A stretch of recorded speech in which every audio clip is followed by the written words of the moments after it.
Voodoo Girl by Tim Burton.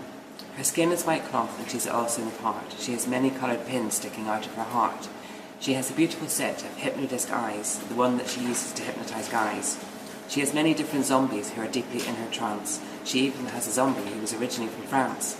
But she knows she has a curse on her, a curse she cannot win, for if someone gets too close to her, the pins stick farther in. Okay. This is The Patriot by MacCaig. My only country is 6 feet high, and whether I love it or not, I'll die for its independence. This is If I Was Dead. If I was dead, and my bones adrift like dropped oars in the deep, turning earth, or drowned, and my skull a listening shell on the dark ocean bed. If I was dead, and my heart soft mulch for a red, red rose, or burned, and my body a fistful of grit, thrown in the face of the wind. If I was dead, and my eyes blind at the roots of flowers wept into nothing, I swear your love would raise me out of my grave, in my flesh and blood, like Lazarus, hungry for this, and this, and this, your living kiss. I carry your heart with me, I carry it in my heart. I'm never without it. Anywhere I go, you go, my dear, and whatever is done by only me is your doing, my darling. I fear no fate, for you are my fate, my sweet. I want no world, for beautiful you are my world, my true. And it's you are whatever a moon has always meant to be, and whatever a sun will always sing is you. Here is the deepest secret nobody knows. Here is the root of the root, and the bud of the bud, and the sky of a tree called life, which grows higher than soul can hope or mind can hide. And this is the wonder that's keeping the stars apart. I carry your heart, I carry it in my heart. Och, son, just keep your chin up. Disn't he going about like a half-sharp knife and all just cause he a bird? Lover day. Och, well, keep a wee while, son. There's a lot more fish in the sea. It's the Eemis Stane by Hugh MacDiarmid.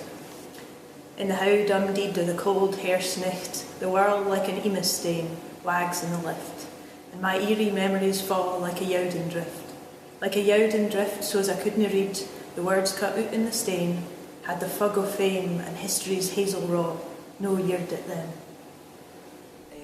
Little man preenly pruned, sitting in your supercar, feeling good, good for what?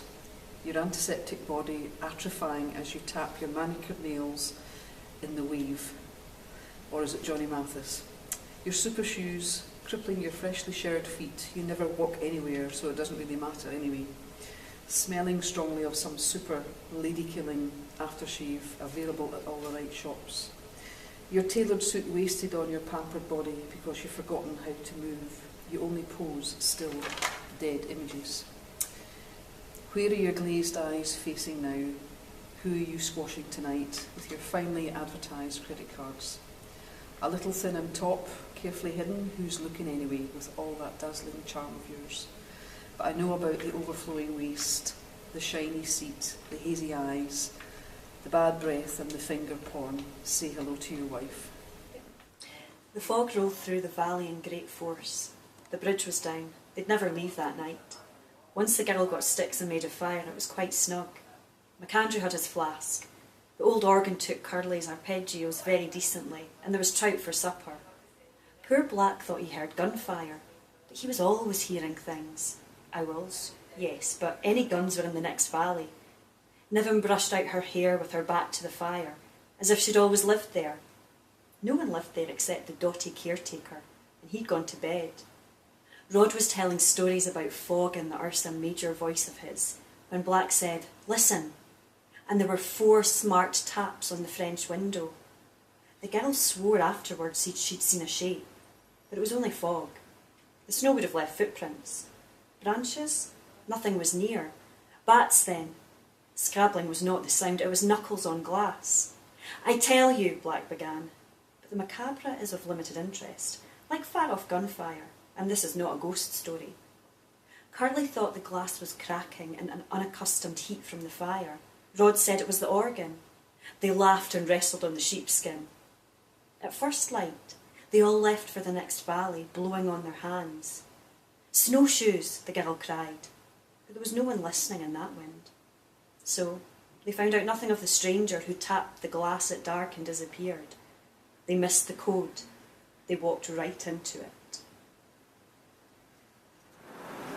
At the end of the small hours, life flat on its face, miscarried dreams and nowhere to put them.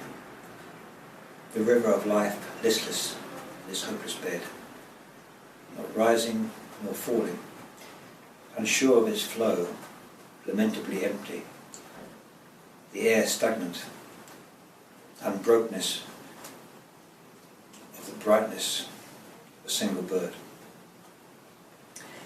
I want to rediscover the secret of great speech and great burning. I want to say river, I want to say storm, I want to say tree. I want to be soaked by every rainfall, moistened by every dew. As frenetic blood rolls on the slow current of the eye, I want to roll words like maddened horses, like new children, like unclotted milk, like curfew, like precious stones buried deep enough to daunt all miners. The man who couldn't understand me couldn't understand the roaring of a tiger. Now beware. Beware above all the folding of your arms and assuming the sterile attitude of the spectator, because life is not a spectacle, because a sea of sorrows is not a proscenium, because the man who cries out is not a dancing bear.